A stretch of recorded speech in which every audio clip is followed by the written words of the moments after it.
আসসালামু আলাইকুম। কি অবস্থা সবার, কেমন আছেন? আসলে বিশ্বাস নিশ্চয়ই অনেক বেশি ভালো আছেন, কারণ আলহামদুলিল্লাহ আমি অনেক বেশি ভালো আছি। কিওয়ার্ড রিসার্চ অ্যানালাইসিস, অবশ্যই বুঝে গেছেন টাইটেল দেখে আজকে আমরা কি নিয়ে আলোচনা করবো। হ্যাঁ, রাইট।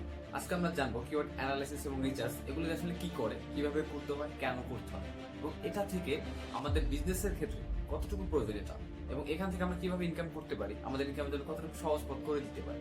তো চলেন বেশি কথা না বলে আজকে আমরা মূল ভিডিওতে চলে যাই। কিওয়ার্ড রিসার্চ বলতে বোঝায় কোনো একটি নির্দিষ্ট কিওয়ার্ড দিয়ে আপনার কন্টেন্ট বা বিজ্ঞাপন কত মানুষের কাছে পৌঁছতে পারছে, সহজভাবে কোন কিওয়ার্ড কত মানুষের কাছে পৌঁছতে পারছে সেটা কিওয়ার্ড রিসার্চ।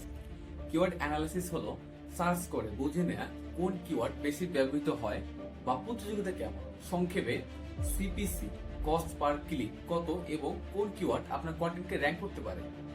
এখন প্রশ্ন, কিওয়ার্ড অ্যানালাইসিস বা কিওয়ার্ড রিসার্চ করলে কি হয়, রাইট? ওকে, কন্টেন্ট গুগলে র্যাঙ্ক পায়, সঠিক টার্গেটেড অডিয়েন্স পায়, ইনকাম বাড়ে ও ট্রাফিক বাড়ে।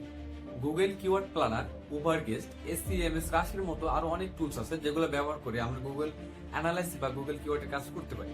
Keyword search, content idea, volume ও কম্পিটিশন বিশ্লেষণ করেও আমরা করতে পারি। কিওয়ার্ডকে সঠিক ব্যবহার করে টাইটেল, মেটা, কন্টেন্ট।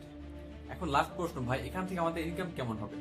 এটা খুবই গুরুত্বপূর্ণ। কিওয়ার্ড রিসার্চ অ্যানালাইসিস না করলে কন্টেন্ট কেউ খুঁজে পাবে না, কন্টেন্ট খুঁজে না পেলে ট্রাফিক আসবে না, আপনার ইনকাম হবে না।